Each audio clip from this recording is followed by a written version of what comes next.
दोस्तों, पवन सिंह रानी चटर्जी की कभी खूब जमती थी जोड़ी, आज नहीं दिखते हैं साथ। रानी ने बताया साथ काम ना करने का चौंकाने वाला कारण। दोस्तों, इससे पहले हमारे इस चैनल को सब्सक्राइब जरूर कर लेना। बढ़ते हैं आगे की जानकारी के लिए, तब तक के लिए वीडियो को लाइक भी कर देना।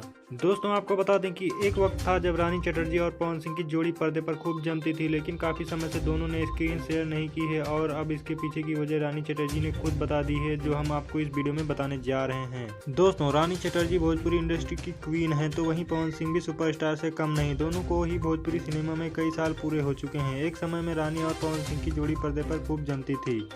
दोनों कई फिल्मों में नजर आ चुके हैं। उस वक्त दोनों के अफेयर की खबरें भी उड़ी, लेकिन लंबे समय से दोनों के साथ नहीं देखा गया। अब इस बारे में रानी चटर्जी ने सवाल किया तो उन्होंने इसका बयान झिझक सटीक जवाब दिया, जिसे जानकर हर कोई हैरान हो जाएगा। दोस्तों, पवन सिंह और रानी चटर्जी ने इंडस्ट्री में लगभग साथ साथ ही एंट्री ली थी। इस दौरान रानी ने सभी स्टार के साथ काम किया, इनमें पवन सिंह भी एक थे।